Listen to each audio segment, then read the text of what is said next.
ఓం శ్రీమాత్రే నమః.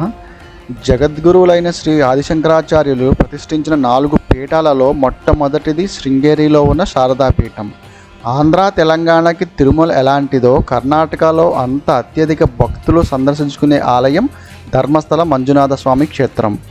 అన్నపూర్ణాదేవి ఆలయం అంటే కాశీలో మాత్రమే ఉంది అనుకుంటాం, కానీ దక్షిణ భారతదేశంలో అగస్త్య మహర్షిచే స్థాపించబడిన ఆలయం హోర్నాడు అన్నపూర్ణాదేవి క్షేత్రం.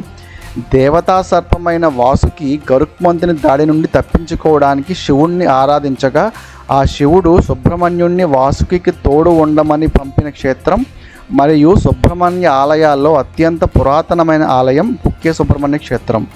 ఈరోజు ఈ వీడియోలో ఆ 4 క్షేత్రాలు ఎలా దర్శించుకోవాలో చూద్దాం. ఈ ట్రిప్ని డే వైజ్గా మాట్లాడుకుంటే డే 1లో మీరు తెలుగు రాష్ట్రాల్లో ఎక్కడ ఉన్నా కానీ మీ వీలుని బట్టి ట్రైన్లో కానీ బస్సులో కానీ సాయంత్రం 7 గంటలకల్లా బెంగళూరు చేరుకునేలా ప్లాన్ చేసుకోండి. బెంగళూరు నుండి సుబ్రహ్మణ్య రోడ్కి 7:45కి ఒకటి, 8 గంటలకు ఒకటి 2 ట్రైన్స్ ఉన్నాయి. మరుసటి రోజు ఉదయం 4-5 గంటలకి కుక్కే సుబ్రహ్మణ్య ఊరిలో దిగబెడతాయి. డే 2 ఉదయం సుబ్రహ్మణ్య రోడ్ స్టేషన్లో దిగిన తర్వాత స్టేషన్ నుండి ఆలయం 12 కిలోమీటర్లు ఉంటుంది. ట్రైన్ టైమింగ్స్కి బస్సెస్ స్టేషన్ బయట ఉంటాయి. కాస్ట్ 40 రూపాయలు.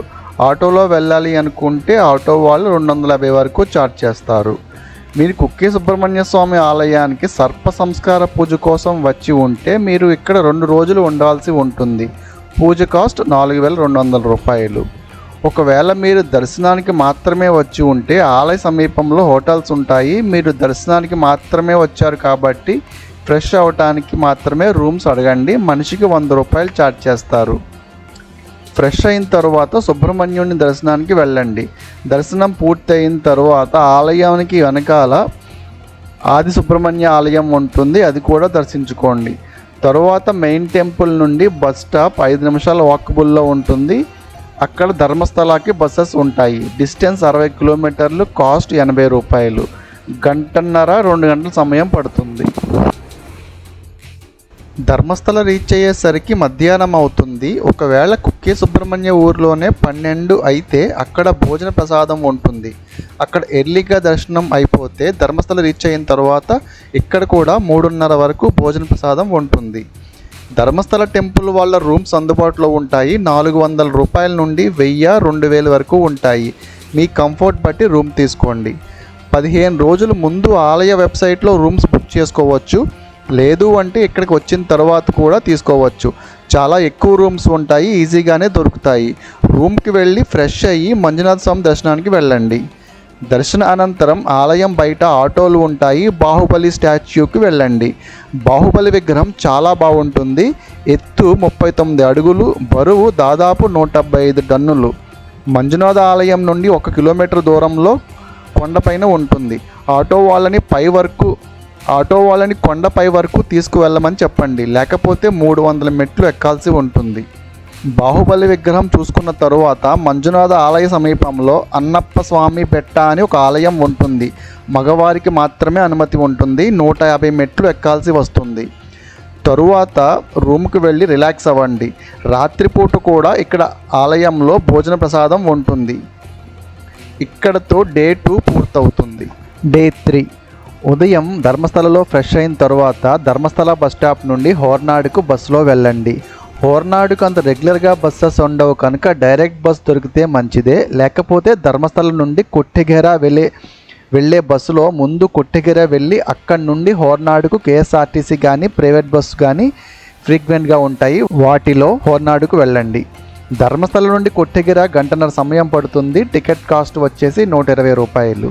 కొట్టెగెర నుండి హోర్నాడుకు 1 గంట సమయం పడుతుంది. టికెట్ కాస్ట్ 100 రూపాయలు.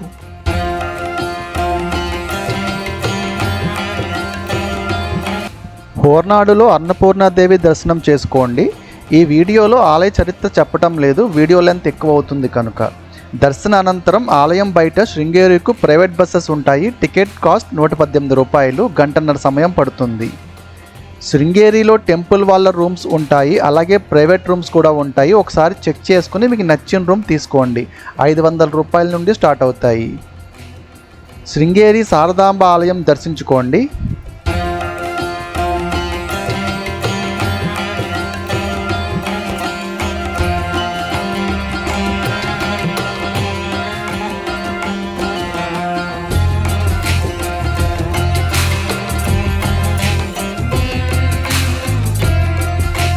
దర్శన అనంతరం శృంగేరి నుండి ఉడిపి వెళ్ళి అక్కడి నుండి తిరుగు ప్రయాణం చేయొచ్చు.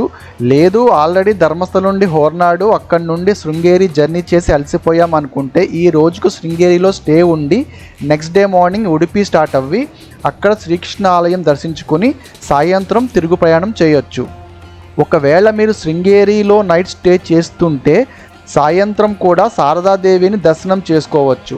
తరువాత ఆలయం దగ్గర తుంగా నది ఉంటుంది, దాని మీద కేబుల్ బ్రిడ్జ్ ఉంటుంది. ఆ బ్రిడ్జ్ దాటుకుని వెళితే జగద్గురువులు రాత్రి 8:30 గంటలకు చంద్రమౌళేశ్వర అభిషేకం చేస్తారు. చాలా చాలా బాగుంటుంది, అస్సలు మిస్ అవ్వద్దు. అది చూసుకున్నాక రూమ్కి వచ్చి రెస్ట్ తీసుకోండి. ఇక్కడితో డే 3 పూర్తవుతుంది. డే 4 ఉదయం ఫ్రెష్ అయిన తర్వాత శృంగేరి బస్ స్టాప్ నుండి ఉడిపికి బస్సులో వెళ్ళండి. ఉడిపికి ఫ్రీక్వెంట్గానే బస్సెస్ లభిస్తాయి. ఉడిపి బస్ స్టాండ్ నుండి శ్రీకృష్ణ ఆలయం 750 మీటర్లు ఉంటుంది. 10 నిమిషాలలో నడుచుకుంటూ వెళ్ళొచ్చు. ఆటోలు కూడా ఉంటాయి. ఇప్పుడు మీరు చూస్తున్నదే ఆలయ ఎంట్రన్స్. ఇలా లోపలికి వెళ్ళిన తరువాత వెనక ఆలయ సత్రాలు ఉంటాయి. అడ్వాన్స్ బుకింగ్ ఏమీ ఉండదు కనుక మ్యాక్సిమం మీకు రద్దీ లేని రోజుల్లో ఖాళీగానే దొరుకుతాయి. ఒక డబల్ కాట్ మంచం ఉన్న రూమ్ 500 నుండి స్టార్ట్ అవుతాయి. 3 ఉండొచ్చు. 1000 రూపాయలలో కంఫర్టబుల్గా రూమ్స్ కూడా ఉంటాయి. మ్యాక్సిమం ఈ ప్రదేశంలోనే రూమ్స్ తీసుకోవడానికి ప్రయత్నించండి. ఎందుకంటే రూమ్లో నుండి ఆలయం కనబడుతుంది, మంగళ వాయిద్యాలు వినపడుతూ ఉంటాయి. ఈరోజు సాయంత్రమే తిరుగు ప్రయాణం కనుక రూమ్ అవసరం లేదు అనుకుంటే మీ లగేజ్ని బస్ స్టాప్ లేదా రైల్వే స్టేషన్ క్లాక్ రూమ్లో పెట్టి శ్రీకృష్ణుడి దర్శనం చేసుకోండి.